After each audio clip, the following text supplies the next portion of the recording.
lot like a veterinarian. A lot of controlled chaos.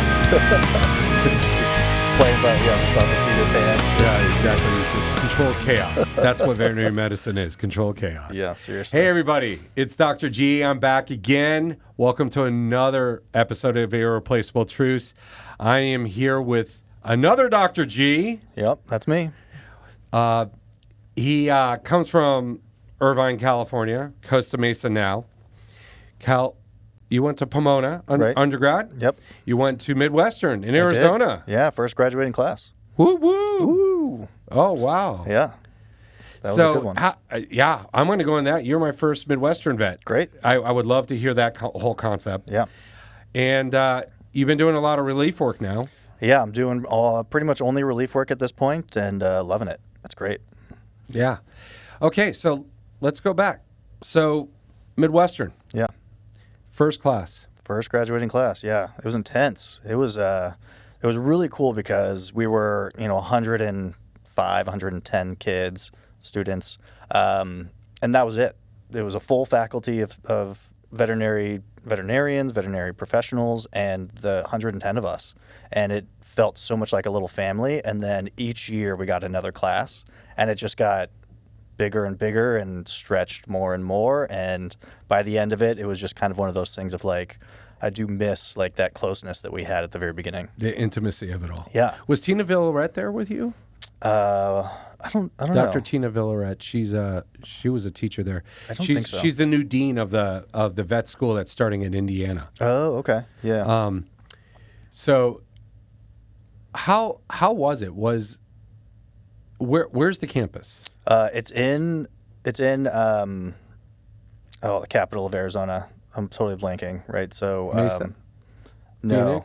Phoenix. There we go. Thank you. So it's in Glendale, just like northeast. Right next to where the Cardinals play. Northwest. Yeah, right. So we were kind of like just north of there.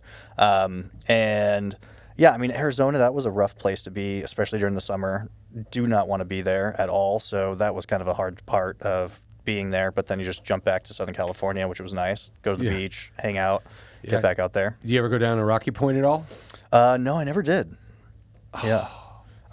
When I got in, so it took me 5 years to get into vet school. So I made like a commitment to myself of like, I'm going to be so focused on just trying to be the best vet that I can, not fail out of vet school.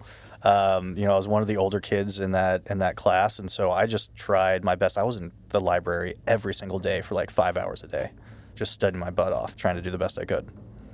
Really? Yeah. You were one of the gunners. I used to call them the gunners. Yeah. Yeah, front of the class. Oh my gosh. I was the student I was the question student, right? I was the one that like every class I had my hand up at least 5 times, the one everyone hates. So since you were the first class there. Yeah. What if you were to look back and let's compare it to Colorado State or a Cornell or an Illinois or a Davis. How would you explain your class compared to what would be at your, historically already made established veterinary school? And I've told this before, like the thing that I loved the most was that they were all new teachers, right? So we were getting veterinarians from those schools teaching us.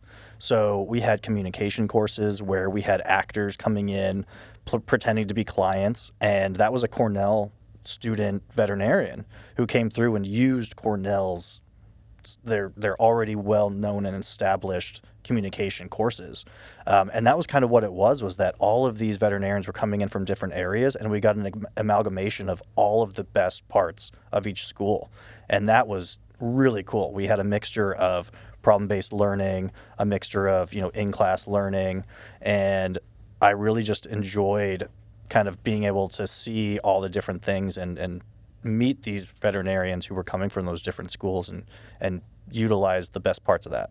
Where did you do clinics, your clinical so rotations? That was an interesting one because it was kind of like being the first class. They didn't really have it set up yet.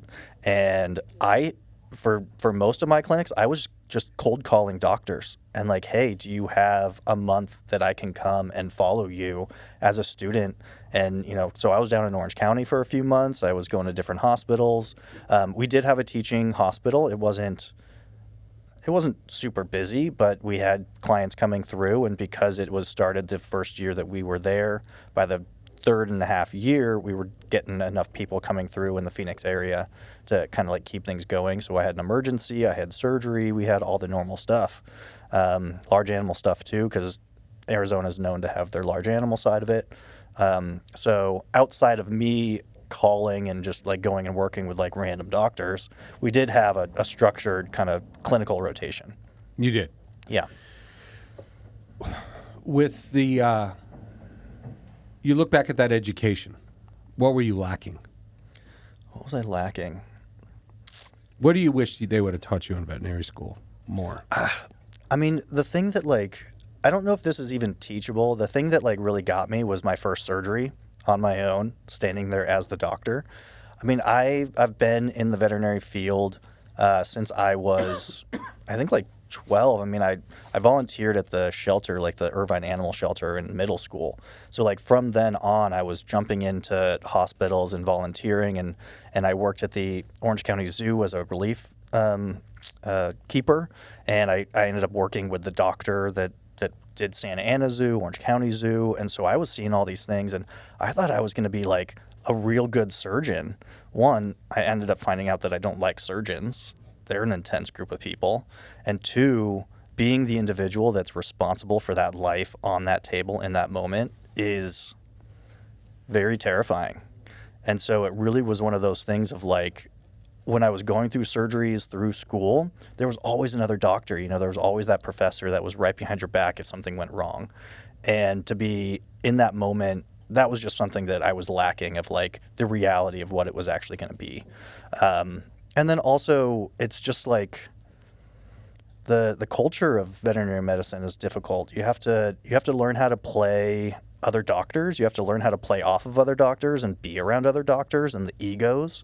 Like, that's something that I was thinking about this podcast and was like, ego. That's like my theme for veterinary medicine, is like, how do you function around these egos of these people that just think that they're Perfect. Yeah.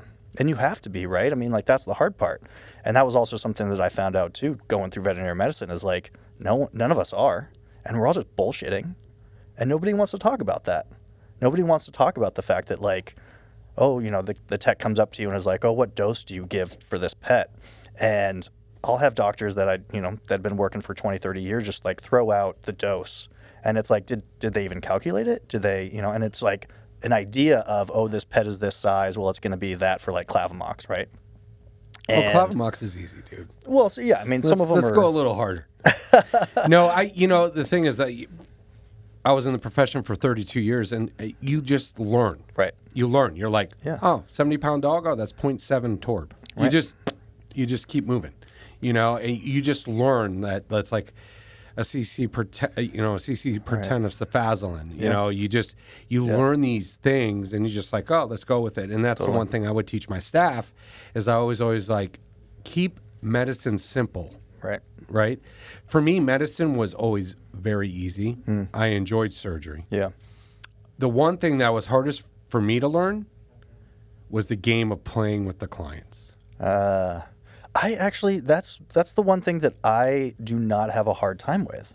I think because it took me so long to get into vet school, I didn't get so engrossed into that hospital life that like it's me separated from them. And I also just have that mind of where like I'm a doctor, and I'm finally okay with like admitting that to myself now. That was kind of hard, right? At the very beginning, you don't really feel like you are. You had imposter syndrome. Yeah, exactly, right? Yeah. I mean, I think so many of us did. And so, but like, I don't feel like I'm too separate from that client in those moments where like I'm the doctor on the ground, I'm petting their dog. Like, through working at the zoo, I learned how to minimize my energy, because all of the animals are terrified of you. And if you walk into like a island fox enclosure, that fox is running away. How do you train that fox if they're on the other side of the enclosure afraid of you, right? So like, I'm that doctor that I make myself small, I get down on the ground, I'm using my little baby voice to talk to them, and clients love that. Oh man, that eats them up. Right. Yeah, because they're fur baby. Right. Yeah. Exactly. I mean, clients already, somewhat. If the animal's sick, especially, come in stressed. Yeah. Oh, 100%. And then the animal gets there, and the animal gets stressed. Yep. And that stresses out the client even more. Yeah. And the emotions that clients start showing towards you are truly not how they feel about you. Yeah. But it's just, we're humans. Right. Right? A lot of us have a hard time controlling our emotions Yeah. and controlling how we communicate when our emotions are high. Totally. The trick is to always be empathetic, always be calm, never panic. Right. That's a big one. That's so easily to say, right? Yeah. But yeah, you just even if you just walk in there and just walk in confidently and talk confident, and then say, "Oh yeah, I'll be back in a second," and you can go and run in the back and look this up, Yeah. you know. Yeah. You know, And just that's just something to you do got it. to teach the new vets, right? Like you got to tell them how to do that. So many of them don't realize that that's like in our playbook for all of us. Like, oh, I don't know what to do here. Let me, like, oh, I left my pen. Yeah. Oh, this one's dead. Sorry. Yeah. I got to go back. Oh shoot, my stethoscope. Right. Yeah. Right? Oh, this Yeah. isn't mine. Yeah, This exactly. is somebody else's. I don't want to put this Yeah. away here. I'll be right back. Yeah. But it's a game. It's a game is. you got to learn. Yeah. And it's a fun game. But a lot of early career veterinarians, they're so used to being perfect all the time Right. that learning that game is very, very hard. Yeah. Well, and I think that the process of becoming a veterinarian, you have to be that like straight A student. And for me, like I never was. Although I said that, in vet school, I was in the library all the time. I was the like B plus student. And that's probably what took me so long to get into vet school all by itself. But at the same time, like I wanted to live life. I wanted to be able to make friends and go be social. That was just something in me already. But I feel like to become a veterinarian, so many of these vet students are like, you do nothing but get good grades and you do nothing but go work at the hospital. They're not spending enough time out in the world learning about how to be social. And that's, oh man, I don't know, what kind of percentage do you think that is of our job? Oh, I would say 85 to 90. I was thinking like 75. Yeah. Yeah. Right. I mean, because every four-legged animal has a two-legged checkbook, right? Yeah. That makes the decisions. And they're the ones that are the only ones that can actually give you the information on what's actually happening. So many of them don't actually know what's happening, No. but at the same time, like those history questions that we have to ask. Especially when the husband brings the dog in and is the wife that made the appointment. Those are the worst. Yeah. There's Yeah. a lump. Okay, where is that, sir? Yeah. Oh, I don't know. know. My wife found it. Yeah. Can I call my wife and you can talk to my wife on the phone? Right. Yeah. I mean, it keeps going on and on and on. I mean, there's so many crazy stories like that. Yeah. Every day. You said it took you 5 years to get into vet school. Yeah. What did you do for those 5 years? Yeah, so I graduated undergrad in '09, and so that was kind of like right when the economy was crashing, right? So it was difficult to find a job in general. I didn't have enough hospital experience to be able to just jump into a hospital and be a tech. One, not to like jump into the whole like sexist side of things, but I think like being a man going into most of these hospitals where most of it is female driven, just didn't work well for me for whatever reason. And so I was having a hard time getting into hospitals. I ended up working at like a law firm as a clerk, a box clerk, and just doing, ends meet to survive. And I ended up volunteering at the Orange County Zoo on my weekends. And they could see that I could handle the animals and that I could, I knew what I was talking about with my pre-vet undergrad degree. And they ended up hiring me part-time as a keeper. And so I did that for 4 years. With that, and then working with the zoo veterinarians, that kind of was what ended up where when I went into Midwestern and finally was accepted into vet school, thank all the powers above, they were just kind of like, I don't know how you didn't get scooped up before this. And that was the dean talking to me about it. And I was just so grateful that he saw in me what I knew was there, and he was willing to take that chance.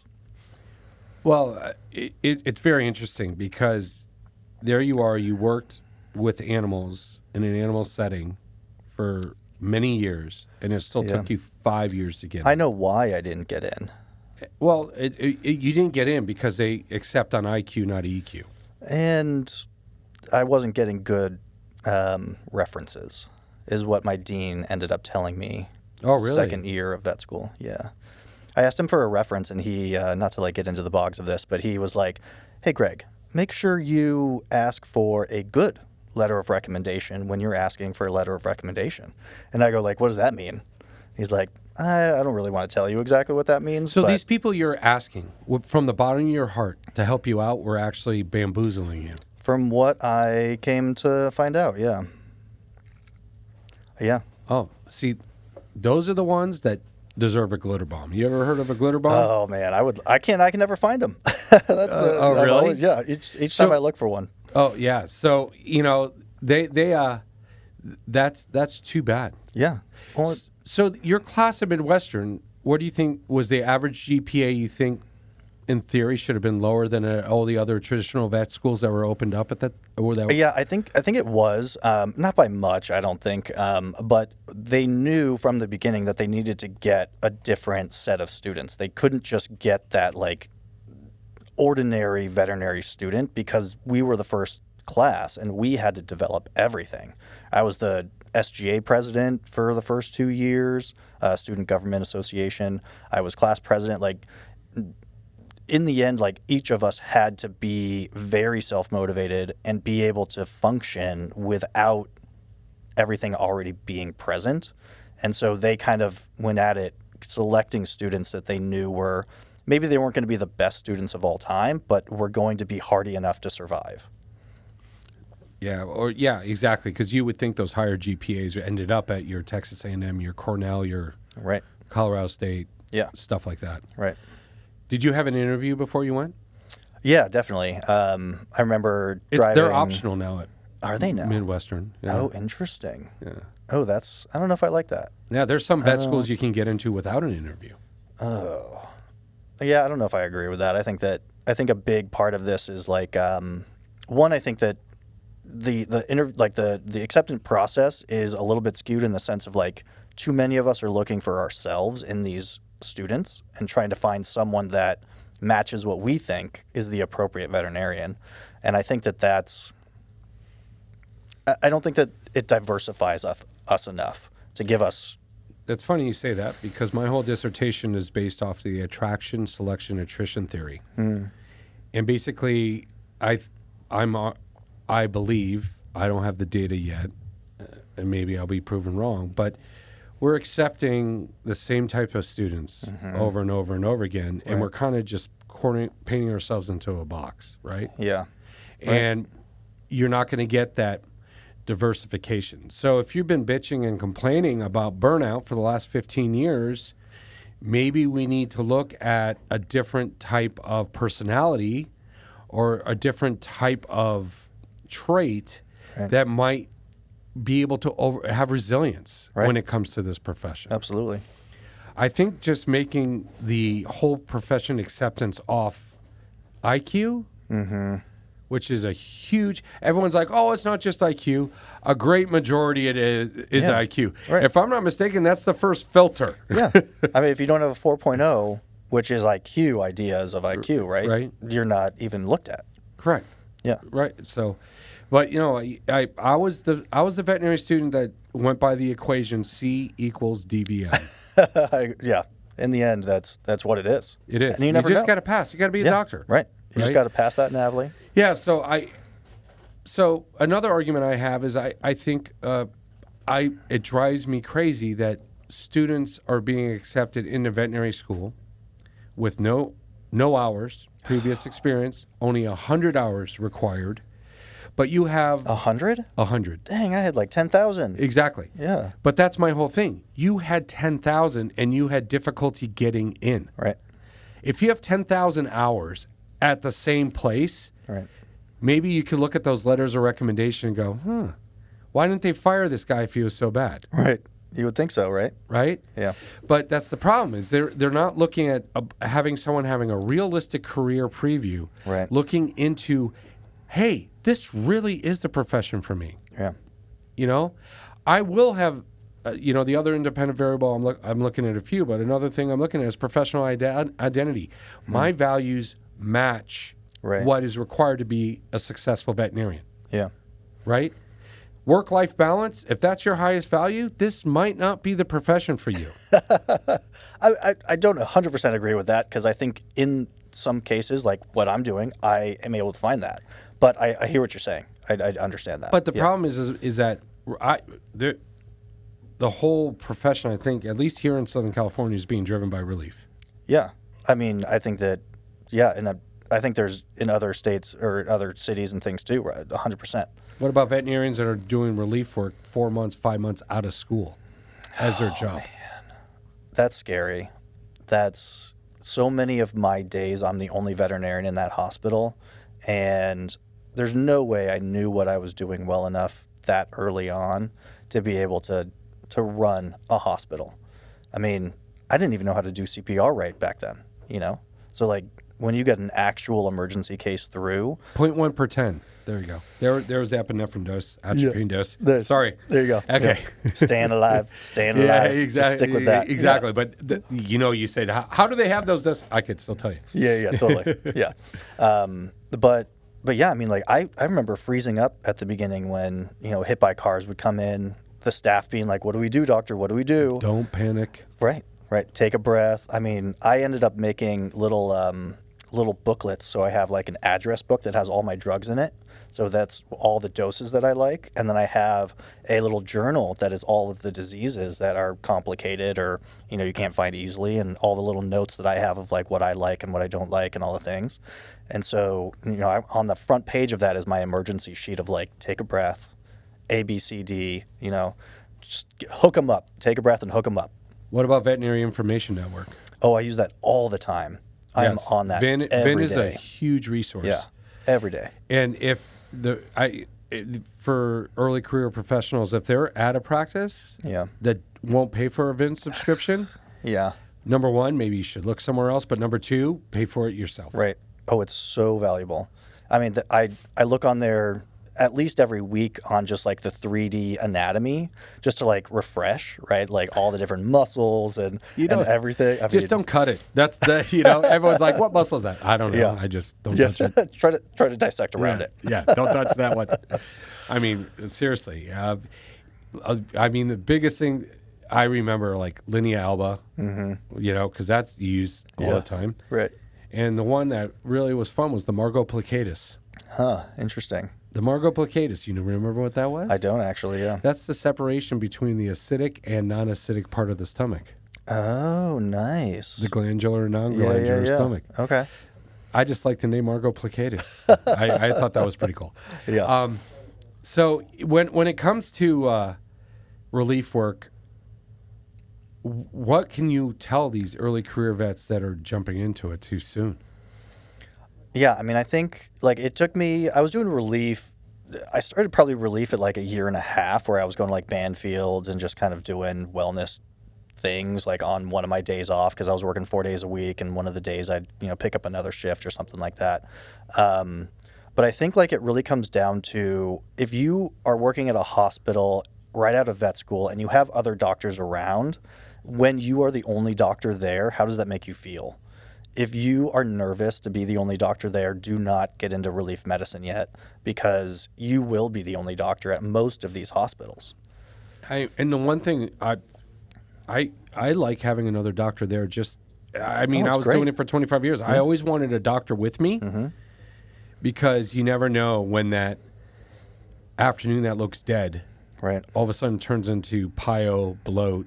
Yeah, all these hit things. by car. And another thing is that a lot of these relief veterinarians, because they don't have the experience, I don't do surgery, I don't see emergencies, I don't do this, I don't do that. Your prerogative, but why did you go to vet school? Yeah, I mean, I'm not doing surgery for the most part, doing relief, just because I would jump around to so many different hospitals that I would never have continuity of care. And so, if I would go to a hospital and I'd work there enough and be able to trust the staff, like, I don't want to walk into a hospital I've never been to, not know anyone there, and not know what's going on, and then be thrown into like 5 large dog fat spays. Right. Like, that's just, and 20 appointments throughout the day. Correct. And then still wondering in the back of your head, is that 120-pound lab bleeding out? Right. Right? Yeah. You never know. And you don't know how good the staff is at monitoring postoperatively, during, preoperatively, postoperatively, during operative. Yeah. I mean, right. Yeah. You don't even know if they're RVTs or not. Right. So like, I'll walk into hospitals and I'm seeing trach tubes thrown down throats, and I'm like, I don't think you're an RVT, and that's not allowed. Well, California's changed. You can do it As long as you're directed. right. But I was very blessed to have RVTs. I was very blessed to mentor 20 employees into vet school. Yeah. I had many employees that I mentored through the RVT program. I believe in education. I believe in them learning. But I mean, if you have a solid staff, your day is amazing. Oh yeah. I mean, and that's the biggest thing I think for us as veterinarians. Like, so many hospitals that I have gone to and worked at prior to becoming a vet, culture just sucks. I mean, I was saying this the other day at another hospital. Like, I remember when I was much younger, going to these hospitals volunteering and like wondering what some of these technicians did on their off time. Like, they looked very strange. You play kind that of game? People, like, what do you do when you go home? Yeah. Like, okay. Serial killer? Yeah, like, are there a lot of needles around your house? Exactly. And so, like, I think that if you can find the right people and surround yourself with them, like in anything, I guess, right? Life in general, then you're made for success. Right. I could look at relief as a way to do a working interview. Yeah. Right? Because if you like the practice, you like the culture, Very true. you like how you see how efficient and effective the staff is. Yeah. The clients aren't bad. That might be a place for you. True. Right? Absolutely. So when you do relief, have you done private and corporate practices? Yeah. Do you see a difference between the way the practices are run? Yeah. I mean, I think that depending on, which corporate company you're talking about, is it owned by Mars? There's a very black and white to a lot of that. As we kind of know, for private practices, it's usually run by people like you, where, you've been there for 30 years, and you're just kind of like, you're just so into it, and it's been your life for so long that the hospital runs under you. Like, it knows you. And then to be a relief walking into that's kind of hard, because like, I'll go into some hospitals and they're not taking TPRs. You're just walking into that room, and because the other doctor, the primary doctor, he does them himself, or she does them themselves, and then you're just kind of like, wait, what? Well, I'm so used to the normal routine of like, here's the history questions given to you, here's the TPR, but then some of these private practices, you're walking in and you're like, oh crap, this is like all on me. Right. I would make sure that all rectal temps were taken in back, because a lot of clients do not appreciate that. Well, and so many of the pets don't either. All right. Yeah, you walk in and that pet's already pissed. I know. I mean, it was pretty cool. I mean, the ear thermometer came out for a while. Dude, I got one of those in my pocket every day. That's my primary. If it looks weird, get the rectal. But if it looks normal, yeah, and they look normal. I mean, people are like, oh, I don't know. It said 102.3. Yeah. Well, the dog's a 2-year-old, crazy Dalmatian that just came from the dog park. Right. And it's here for, a Bordetella. I think we're okay. Yeah, I'm pretty sure we're okay. Yeah, do you see it? It won't sit still. I think everything's fine. Yeah, the dog hiding under the chair, shaking. Right, but that's still another trick. Like, those things can be taken in back, not in front of the owner. Right. Right? Yeah. I always believe the less the owner sees the dog, going through stuff, the better the cat, the better the conversation can be. You're the interviewer, if you're okay with me asking you a question. Sure, go for it. One of the new things is to have these like open window hospitals. Modern? Right? Yeah, what do you there's think one of that? right down the street that just opened. Yeah, what do you think of that? I think it's going to work for the millennial pet owner. I think it's going to work for the Gen Z pet owner. But I think it's going to, there's a huge chance that it could come back and bite them in the rear. Because the owner's going to see something. And that's their only thing is see. Not hear, not smell, not taste, nothing. See. Yeah. And they're going to, they say a picture's worth 1,000 words. they're going to say, oh, my dog was doing that. I saw that. Yeah. I think there are veterinarians that'll be good for. I think you're going to be very limited to what you can do. I think that's the biggest problem is like you're saying like the clientele being millennials, Gen Z. I think that the Gen Z millennial veterinarian is going to be having a real problem with that. Yeah, well, maybe not because they're I mean Because they're all like they're social having media. less children. There was an article that came out. I don't know who sent it to me, but it was in Forbes that they're having less children and are having more animals instead. Oh yeah, totally. I mean, which is good for the profession. Yeah. But is also scary for the profession because a red flag is always when a owner comes in and said, "This is my fur baby." Right. Yeah, you got to be super careful with those people. Yeah. Right. You just got to be careful. You have to have a different conversation. Not saying that they're not great people. Right. But you're going to have to, instead of being the veterinarian, turn into the pediatrician. Right. Yeah. The therapist. Yes. Yeah. Yeah. So and those can be very difficult. Yeah. But those are also can be very rewarding. Well, those are the clients that you really want. Right. I mean, if you own that practice, those are the people that are your bread. You know, they're the ones coming through and feeding you consistently because they are so honed in on their pet, whatever that means, right? That they think that no matter what is off is a problem and they got to be with you. And those are the ones that if you don't approach them appropriately, you're going to lose them and then you're going to get something else crazy.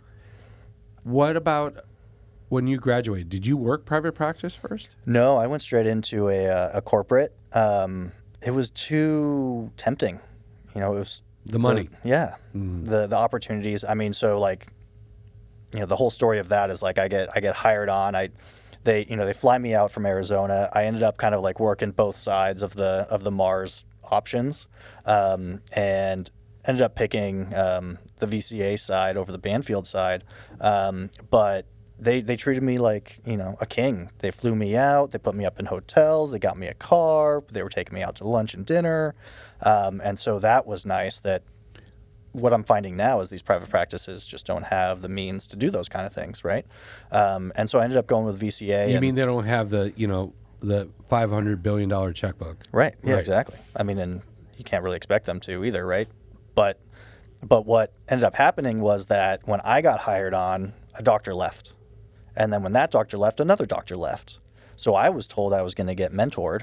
And I know this is one of your other things too, right? I was told I was going to get mentored, and that mentor left. So I was at that hospital. By yourself? There was another doctor there, but that Did they doctor... want to mentor you? No. No, exactly. No. And they were very holistic. Oh. And so me coming out of vet school with numbers, you know, in my mind and all the new science ideas, don't use antibiotics for a urinary tract infection, you know, like all those kind of new ideas. And this doctor was like, I can't even work with you, because I would question them. Like, why aren't you doing it like this? Not like aggressively or anything, right? But it was just kind of like my personality in general. I like to learn. I like to know what's going on. I like to pick brains and see what is inside of that brain and understand it better. And they didn't like that. How long did you last there? I ended up staying there, I think, for like 3.5 years. Oh, but you made it a while. Yeah. I mean, part of it was like, one, imposter syndrome was really hard because I don't feel like I was, I didn't feel like I could go anywhere else for a while. I felt like if I went anywhere else, I would be found out to be a fraud. So let's stop there. Was that because of your education, or was that because of your mentoring afterwards? Or it was about the people that I was working with, making me feel small, making it so that it was difficult for me to think that I actually was doing a good job. From the very top down, or just in your particular practice? Not necessarily like the very top. I had a really good regional manager who was very supportive and would, I could call and they were very nice to me and available. Some of the others, but they couldn't correct a lot of the problems. Right. And I mean, the other side is like, I don't want to like throw anyone under the bus, or if they ever hear this and feel bad about it, like everyone's got their own problems, right? Everyone's got their own things to deal with, and everyone's trying to deal with it the best way that they can. But I'm dealing with my problems in the way that I am, and I don't need your problems put on me. I don't need the stress that you feel put onto me. Like, please keep your stress where it is. and let me deal with my stress, and let's not merge those together. That was a big problem. That was. Yeah. And that was the other doctor, the office manager, the technicians? Yeah, that was definitely in the doctor realm. It was. Yeah. Yeah. Well, the problem is that there is no solid mentoring per se once students graduate. Right. It's one thing for someone to say they're going to do it. It's another for them to actually do it. Right. I enjoyed mentoring. I've been getting surprise guests, That's what I heard, on the show, and there are people that I mentored into vet school, and they've all said, "I love mentoring now. Now I see it." Right? Yeah. Teaching these young professionals to become the best version of themselves is very fulfilling, right? Yeah. And when you mentor, you don't want them to become you. Right. You just want them to learn and their way to do it. I think that's one of the problems, Right. right? Is like the ego, like I was saying, right? Like, how much of an ego do you have as a mentor? And are you trying to turn that person, or you think that person should be you? And if they're not you, then, well, I'm not really going to write you a good reference. Yeah, because the mentoring relationship is professional. Yeah. But it's also, intimate as well. Right. Right? It's a friendship. It's a father. It's a parental figure. It's a however you want to say it is.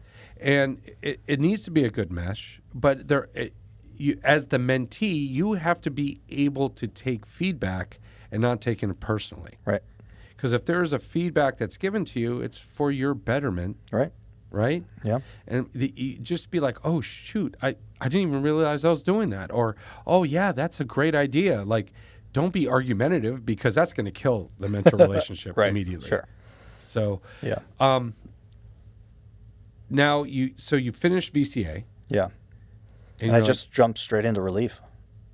And I was treading water. I remember talking to my wife at that time, and I was like, am I making the biggest mistake of my life? Like, are we about to lose? I just bought like a home, like a condo, like, is it going to be a big problem? She's like, what year was this? this was 2021. You got in at the right time. Yeah.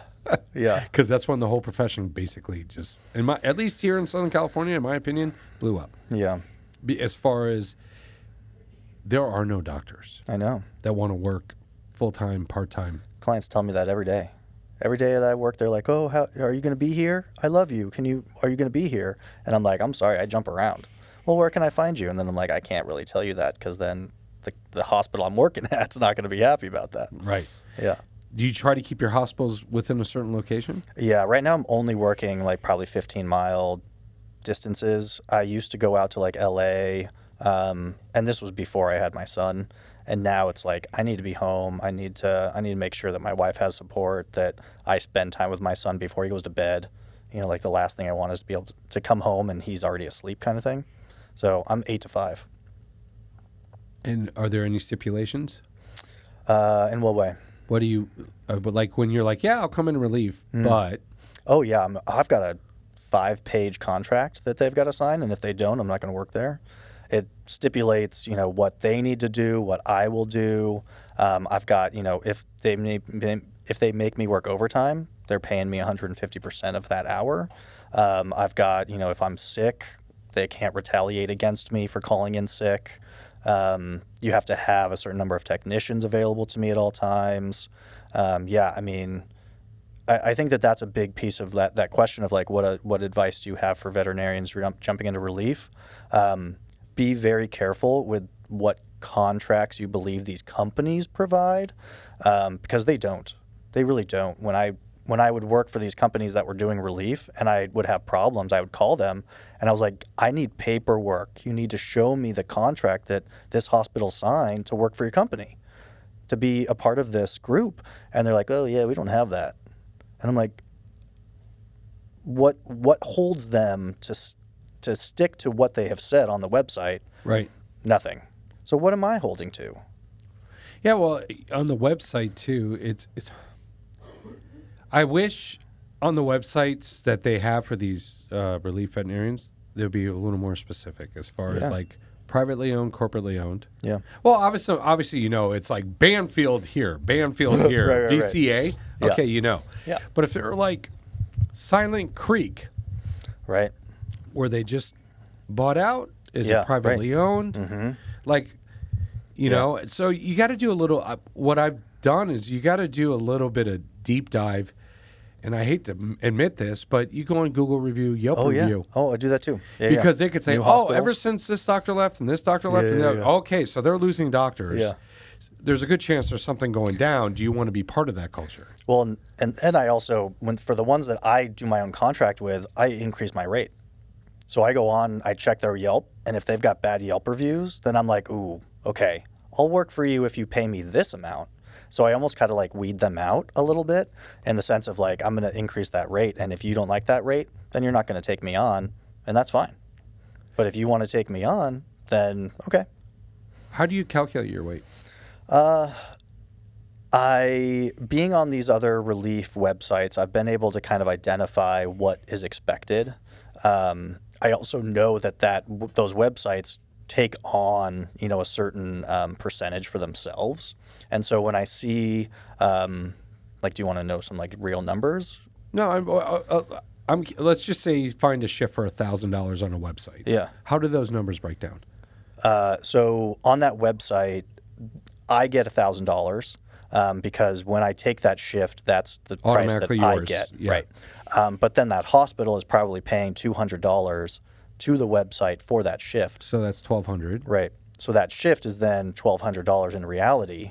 Because so they're charging them 20% of the salary base. Yeah, I think about that. I had a friend who owns a hospital, and have a friend, and we kind of like looked at it together when we were having some drinks one night, and it was like, oh, this is interesting. Like, I can increase my rate because I know that this company and so many of these practices are using these companies, right?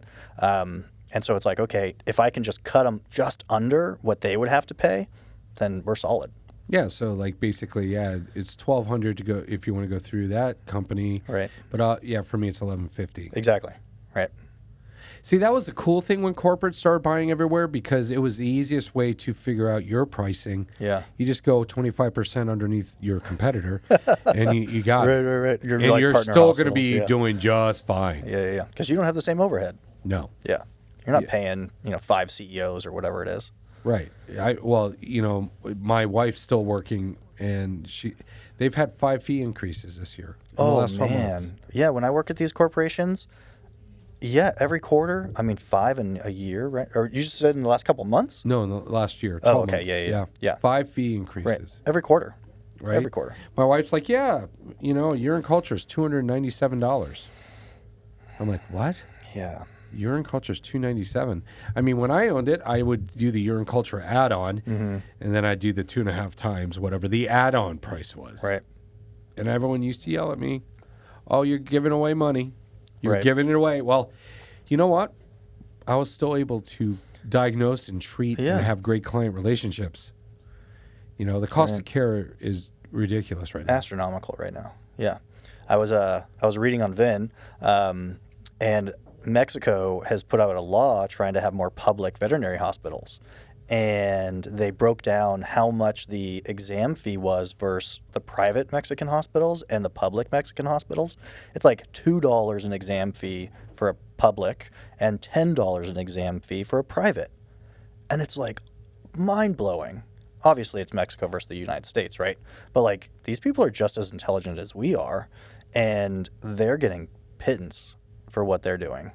Well, yeah. Well, it's the economy of Mexico. Sure. I get the whole side of nothing that, but against it's just Mexican veterinarians. I'm sure there's some amazing ones, but I work with a rescue group in Rocky Point. That's why I asked if you've been there. Oh, yeah. Okay. And the veterinarians that do their things, they're doing things that they should not ever attempt.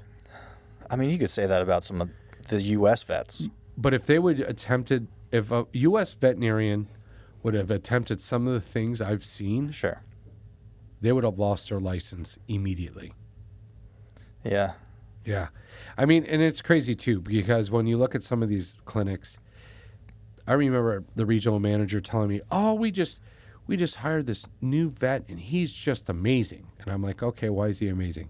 Oh, you should see his average client transaction. Oh, man. Oh, the ACT, the fucking most bullshit number there is to look at. Yeah. I'm like, okay, that's great. And she's like, and I am so impressed. I just bought him a bone saw. So finally I'm talking to my manager and she's like, who is this guy? She looks him up. He's had his license suspended 3 times by the state board for malpractice. This is a real story? Yeah. Real story. Oh, my gosh. So I contact my regional manager back because I already couldn't stand her because her claim to fame was she was a manager of lens crafters. Okay. Yeah, totally. She had her associate's degree from FITM University in Los Angeles, which is fashion and design. Yeah. So anyways, going back. Yeah. So I was like, oh, I'm glad you like this veterinarian, but I found some information that I'm going to email to you. And since then, she never even talked to me or tried to help me out because she was so pissed. Right. Well, I'm like, you got to know who you're dealing with here, right? Yeah. For me, that was one of the stories that just, you look at some of the horror stories that there are out there. Yeah. What was your worst shift ever? Oh, man. Worst shift was as I literally walked in the hospital and went, oh, crap, I do not want to lose my license. I walked in and they showed me, they did like the walk around. Every drug box was open. All the controlled substances were just up for grabs. Where they sat me down, I had a wall full of cages and animals and no notes. There weren't even names on them. And I asked the technician, I was like, this one right behind me sounds like it's dying. Like, what's going on with it? Oh, I don't know. The doctor knows. They're not here. What medical notes do you have that I can read through so I can make sure that I know what's wrong with this pet if it dies? And, what, I need to know something. I'm the doctor here. Oh, they don't write medical notes. And I was just like, blew my mind that I had walked into this hospital. And did you walk right out? I called one of this company and was like, I can't work here. Like, I'm going to lose my license. It took me until midday for them to finally get back at me and be like, can you please stay? Do the best you can. And I was supposed to work there the next day. And I was like, I'm not working here the next day. Oh, wow. And then the owner reached out to me and was like, oh, if this makes you uncomfortable, like, you don't have to work here. And I was just like, what are you talking? This is bad. One of the other doctors there, she did relief, and I pulled her aside. I thought she was a primary. And I was like, what is going on? Like, I was losing my mind. Like, I am deathly afraid that someone's going to walk in here and realize that I'm the doctor here. Yeah, I mean, that was just. But you know what? Well, how does that fall? If there are issues within a clinic, how does that fall on the relief veterinarian? It doesn't really, because you don't own the management license. True, but I think that. But if something happens to an animal that's hospitalized there, you're going to be drug in. Yeah, I'm the doctor on staff, right? And then my license is now being put into this cesspool. Yeah. So like that's one of those things where I like to have my contract in place. Right. So that because I have stipulations in there like this, that, and the other has to be done. And if that's not the case, then in my contract it says, I can walk away. And you still pay me. And you still pay me. Any trouble ever receiving payment for relief shifts? Luckily, no. Okay. Yeah, luckily, no. I mean, I've definitely heard about that. I had a colleague who she was out in Michigan for like 3 weeks and never got paid. She was San Diego vet. She went out there for 3 weeks or so, and she never saw a penny. They never paid her? Never paid her. Wow. Did she have a signed contract? I don't think so. So another thing is always get everything in writing. Always. Don't ever trust what someone tells you, right? Because that could come back and really bite you in the butt. Yeah, 100%. Always have a contract. Wow.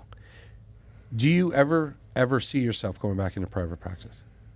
I actually thought about trying to like buy a practice, one that's here, and a veterinarian who was kind of like ready to retire idea. I just don't.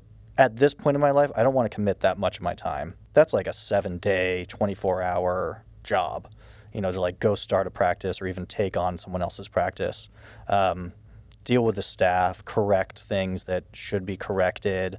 Like if they've got a boarding facility, that's one of those things that just like, I don't know if I want to deal with that. Boarding facility, because that for sure.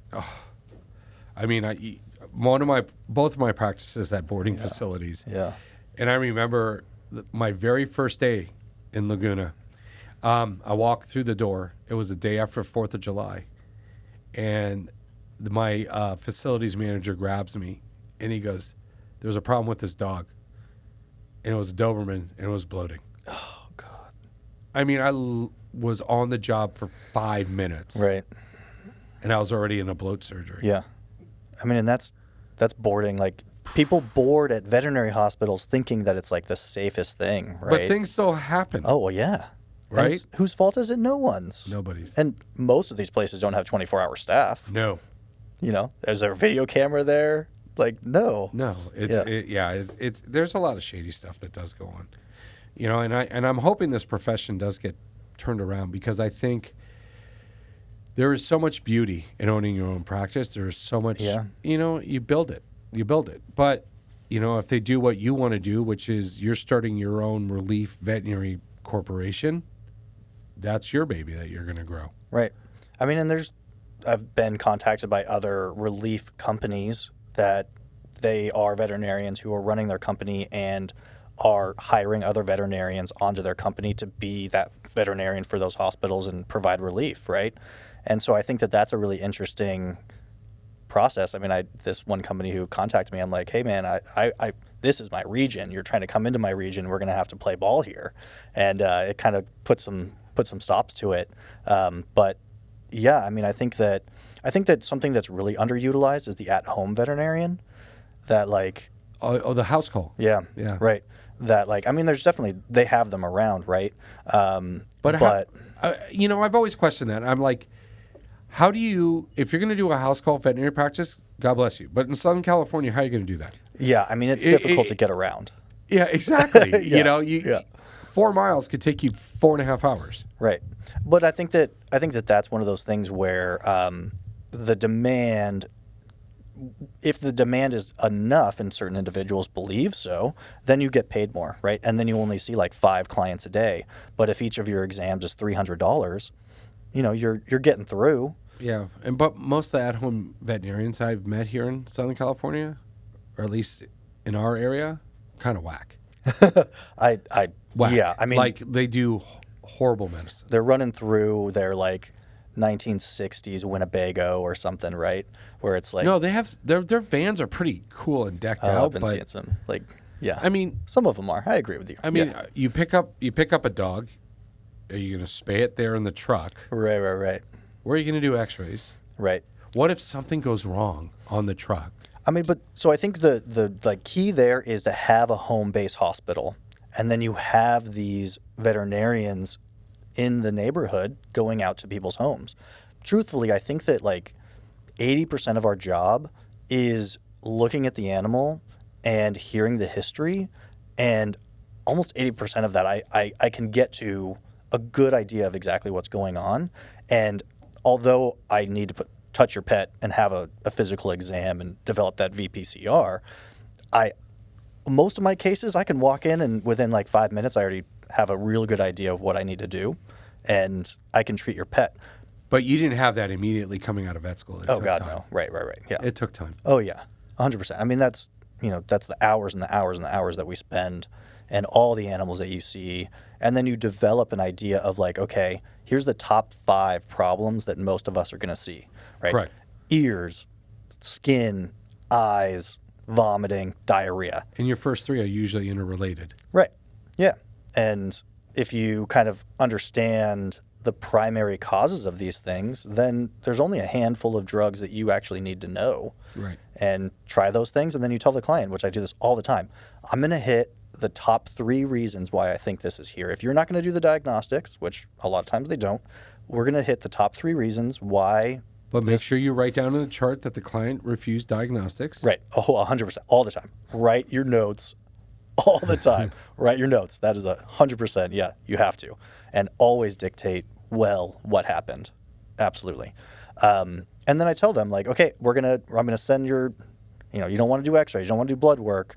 It's probably pancreatitis because you gave your dog steak this weekend. It was 4th of July and your neighbors threw over a hot dog and your dog's vomiting and having some diarrhea. Okay, like we can do X, Y, and Z. If they don't get better, come back. You know that we're going to be doing these diagnostics. Right. And I think that that's a very easy at-home visit to be able to be had. And then you send them to your primary practice when things aren't going well. Right. Absolutely. Yeah. So if you're going to talk to any veterinary students that are coming out this May, what's the one thing you would tell them right now, this is what you need to work on? You need to meditate. You need to learn how to, before I got into vet school, I was really working on meditation, and afterwards, after I was like not meditating as much, I was able to take 5 breaths and reach that Zen place. And I think that that's one of the biggest things, because it's like, veterinary people are weird. Like, we're all weirdos. That's to get into this profession, you pretty much are a weirdo. Or you'd be a human doctor, and that's a different type of weirdo, I guess. But like, we have anxiety. We are, we want to be the perfect person. And so that comes with stress and anxiety, right? Correct. Take a breath. Learn how to find that Zen to where you're not shaking, to where your brain works. And if you can't, if you can't think, you need to be able to find that place that, grounds you. Oh, yeah, the grounding. Yeah. Yeah, absolutely. You got to learn how important it is to be humble too. Oh yeah, right. Treat your staff well. Oh, please. You're only as good as how strong your staff is. Don't be that doctor with the ego that's Don't be screaming that at people, throwing pens. That's assault. Throwing pens, throwing car mults, right. throwing I know. hemostats. Yeah. I've heard razors. Throwing scalpel blades. Right. Throwing syringes. Yeah. That's having called temper tantrums. assault. Yeah. Yeah. You got to just be careful. Yeah. Yeah. But then again, we used to call it initiation or hazing. But, what do I know? Your generation did. Yeah. Yes, they did. Yeah. My generation was very lucky. And I'm worried about these generations coming up as far as this profession, as far as what's happening to it. Yeah.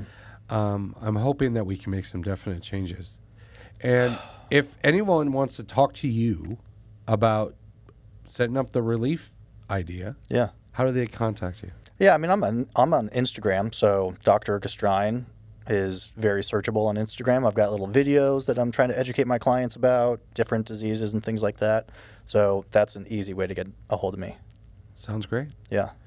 Awesome. Well, thank you for coming on. Yeah, Dr. G. This was cool. Yeah, Dr. G. No problem. Yeah. And we'll catch you next time.